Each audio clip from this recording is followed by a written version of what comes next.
Thanks, Jane. Keeping a close eye on the tropics here for tonight. Unfortunately, nothing going on out there. It is Deadsville in the Gulf of Mexico, Caribbean, and Western Atlantic. Not looking at any development at all anytime soon. Just a couple of tropical waves trying to move off the African coast now. But the conditions in the Caribbean and the Atlantic just entirely unfavorable for any type of development now. If we go and look at the climatology for tropical cyclones in the Atlantic Basin, here's where we are right now.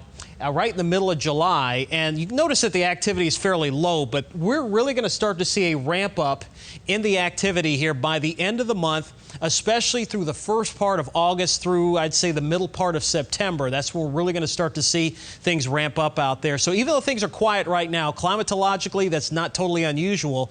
We will start to see, unfortunately, an uptick in activity here by the time we head towards the first part of August. August, September, October are the months we really have to pay attention to here in Southwest Florida for that possibility of any type of tropical systems. Of course, if there are any that develop, we will be the first to let you know.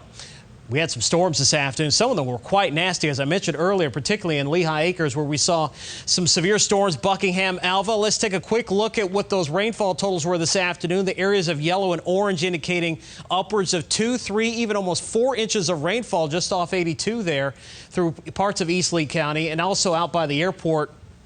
The RSW, that is, just south of Gateway. Some pretty decent rainfall totals there. There was another storm down to the southeast Collier that did produce some heavier rain heading out east towards the county line there with Miami-Dade County. But for the most part, most areas, though, close to the coast only either saw light amounts or not much rain at all.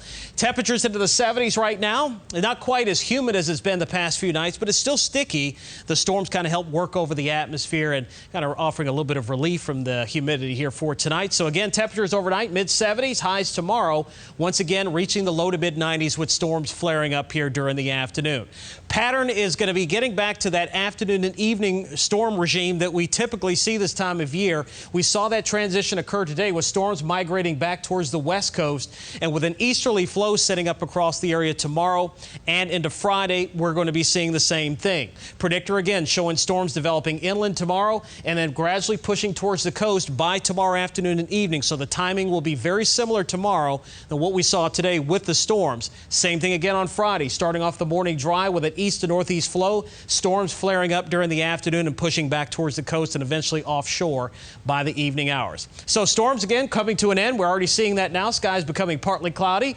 93 for tomorrow. Storms during the late afternoon and evening once again, so have the umbrella for the second half of the day. Ingman Marine forecast sees 2 feet or less. Winds out of the northeast to north at about 5 to 10 knots. Inland waters a light chop with scattered showers and storms developing late afternoon and evening. And of course, the weather will be a little different inside those storms if you get caught under one. Here's your 7-day forecast, and scattered storms will continue through the weekend. Same kind of timing, afternoon and evening best chances, and we'll see that pattern continue into next week as well. Thank you, Derek.